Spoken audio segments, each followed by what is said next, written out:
오늘 그 엔트프리너라는 잡지에서 나오는 내용들을 보겠는데요. 자, 성공적인 기업들하고 정말 전선적인 Great Company하고 구별하는 것이 이런 것들이 있습니다. 성공적인 기업과 전설적인 기업은 과연 무엇이 다른가? 여기에는요, Great Story가 있습니다. 전설적인 기업은 항상 위대한 이야기 구조를 가지고 있죠. 이야기를 통해서 한 기업의 그 심장을 얘기해 주고요. 물론 성공적인 기업들은 숫자가 좋고 목적을 잘 이뤄내고 이익이 얼마 남고 이런 것들이 굉장히 훌륭한 기업이지만요.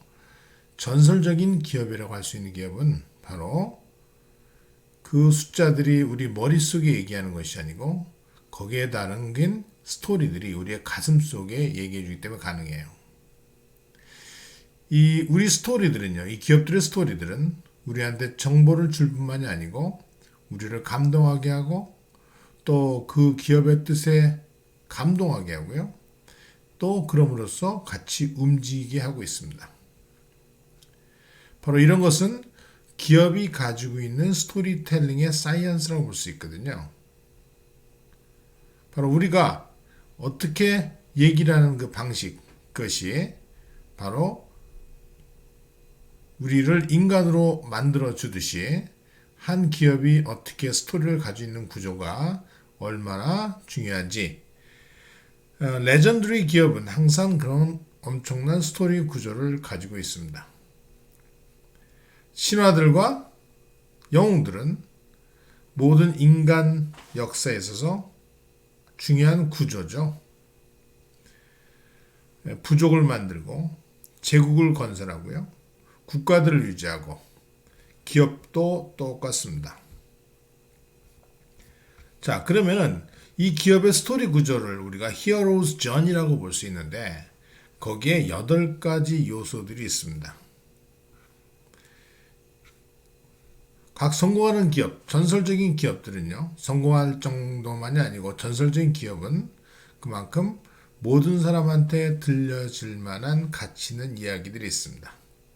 자, Hero's Journey는요, 전형적으로 굉장히 매력적인 이야기 구조인데요. 그 구조들은 어디에 나타나죠? 책에서도 나타나고 시리즈 또는 영화에서도 나타납니다.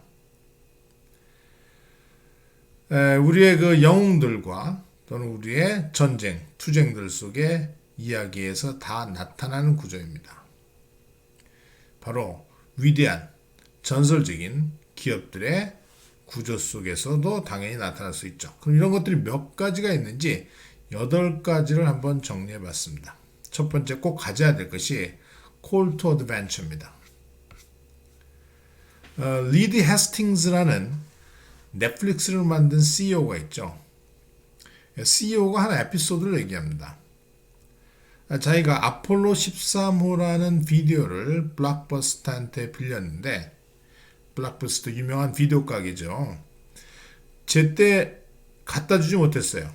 그래서 며칠 지나서 갖다 줬는데 그만 서차지가 벌금이 $40, 약 5만 원 정도 부과된 겁니다. 그때 깜짝 놀란 거예요. 아, 이럴 필요가 없겠구나. 바로 그게 Call to Adventure입니다. 새로운 도전할 수 있는 어떤 순간이죠.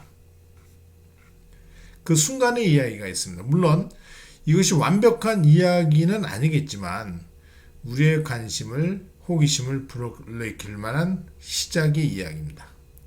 항상 어드벤처에 대한 도전장이 있기 때문에 기업이 시작되는 거고요.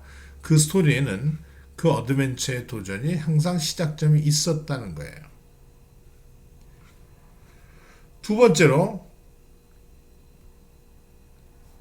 그 긴 여정의 스타트, 시발점이 무엇이냐. 어드벤처가 있었고요.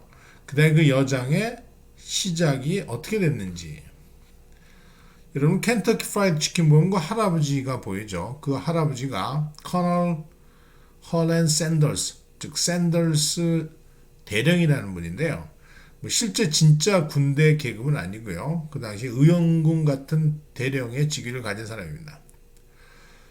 이 사람이 한 얘기가 있습니다. 그 사람은요, 65살의 나이에 다 모든 것이 아무것도 될 수 없을 때 자기가 가지고 있는 모든 것을 부어 넣었습니다. 커널 샌더슨은요. 바로 프라이드 치킨의 레시피를 가지고 있는데요.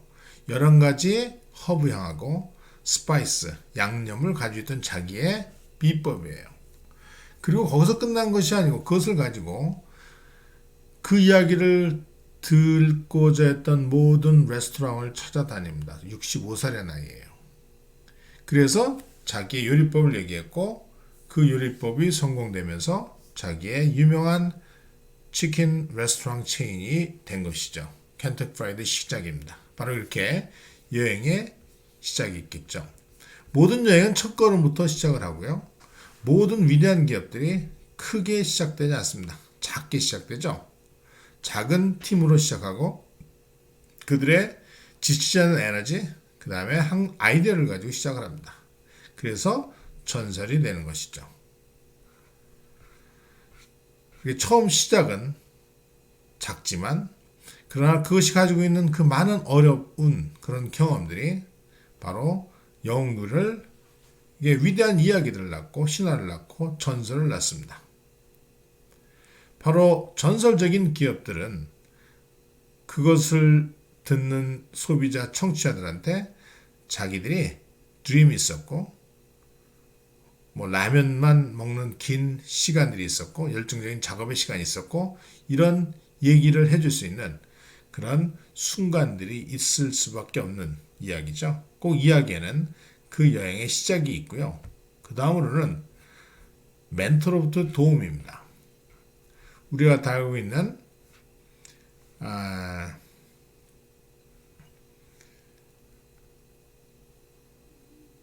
워런 버핏이 있죠. 워런 버핏이 이런 말하죠. 워런 버핏의 자기의 멘토, 실제 한 말입니다. 내 위대한 멘토 벤자민 그레이엄의 도움이 없다면, 조언이 없었다면 나는 인생에서 아무것도 아니었을 것이다. 실제 고백하거든요. 그분은 저한테 투자의 길을 보여주었고, 자, 내가 젊을 때 굉장히 부끄러워하는 성격이라는 것을 알아차리고서는요, 그분이 추천한 게 뭐냐면은 데일 카네기의 퍼블릭 스피킹 코스를 추천했고 그 코스를 득한 나는 내 삶을 바꿨다. 이렇게 워런 버핏이 고민하고 있습니다. 이렇게 멘토가 있기 때문에 바로 성공할 수밖에 없는 전설의 기업이 될 수 있다는 거죠. 혼자서 절대 전설적 기업이 되는 게 아닙니다. 바로 더 현명하고 더 경험 많은 사람들의 이야기 구조가 또 같이 있어야 되는 거죠. 자, 셀프메이드 맨이라는 개념이 그저 과장된 얘기는 아닙니다. 바로 옆에서 도와주는 사람들이 그를 메이드 시켰기 때문에 셀프만이 아니고 메이드한 것이 있었기 때문에 이들의 이야기가 중요한 핵심이 되었고요. 기업 성공에 그것이 전설이 된 것이죠. 전설적인 기업들은 혼자만의 정말 단독적인 리더십으로만 자리 잡지 않은 것입니다. 바로 그들은 많은 사람들로부터 조언과 성장의 이야기를 받았다는 것이죠. 그래서 그 이야기 구조에는 꼭 멘토 이야기가 들어있다는 것입니다. 전설의 기업 속에서는요. 네 번째로는요. challenges, 도전이 있고 friends가 있고 adversaries, 적이 있습니다. 꼭 적이 있어야 되겠죠. 2016년 5월 19일 날 이런 일이 있었어요. 한 코카콜라 직원이 코카콜라의 어떤 그 제조 공식을 본사한테 훔쳐냈습니다. 여성인데요. 그 여성이 펩시에 접근해가지고 펩시한테 이걸 팔 테니까 사라고 얘기했습니다. 자, 펩시는 그 코카콜라의 제조 공식을 확보하면은 뭔가 많은 일을 할 수도 있었겠죠. 그러나 펩시는 그걸 거절하고 FBI에 신고하고 그 스파이를 넘겼습니다. 그리고 그 포뮬러를 오너한테 보지도 않고 돌려주었죠. 자, 이렇게 적과의 스토리가 있어야 된다는 것입니다. 우리가 알고 있는 아디다스, 퓨마 아시죠?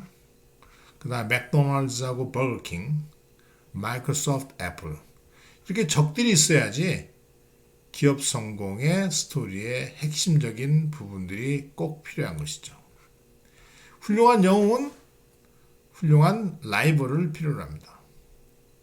슈퍼맨도 렉스 루소라는 적이 있어야 되겠죠. 항상 흑과 백의 대결이 되고 거기서 이기고 지느냐.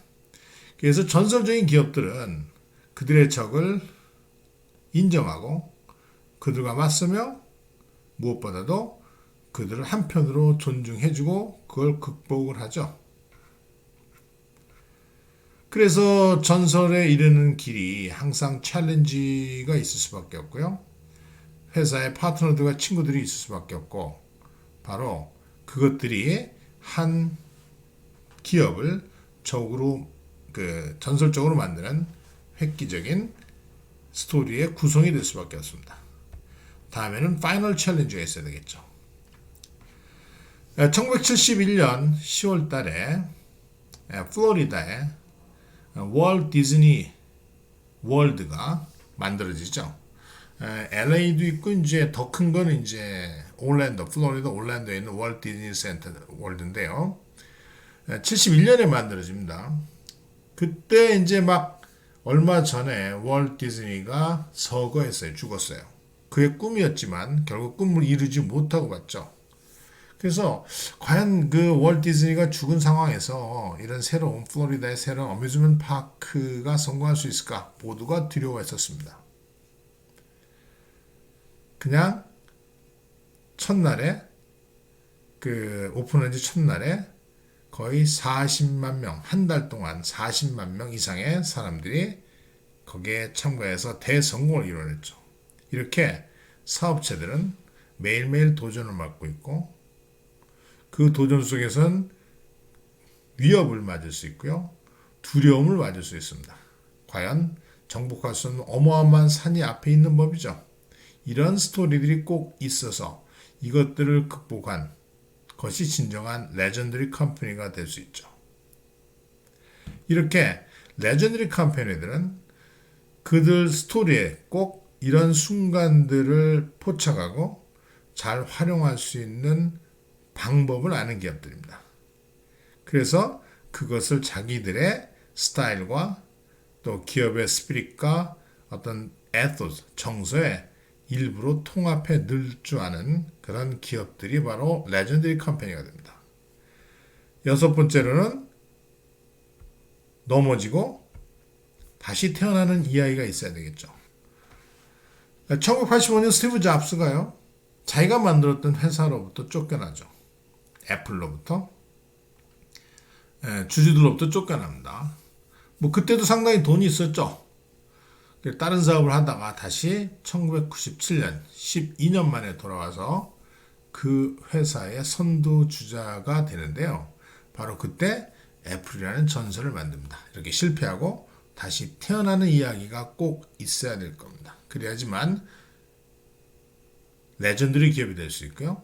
그 레전더리 기업들은 자기들이 싸웠던 면을 숨기고 졌을 경우에도 숨기고 가리지 않습니다. 그것을 다시 승리로 이끄는 과정을 잘 얘기할 뿐이죠. 일곱 번째로 성장과 보상입니다. 앨런 머스크가 요새 좀 욕먹는 면도 많지만 앨런 머스크는 정말 잿더미 흙을 다이아몬드로 만들 줄 아는 사람이죠. 그가 어마어마한 로켓을 망가뜨렸습니다. 우리는 뭐 성공한 몇 가지 경우만 보지만 그동안 부순 로켓이 너무 많죠. 자기 생각보다 훨씬 많습니다.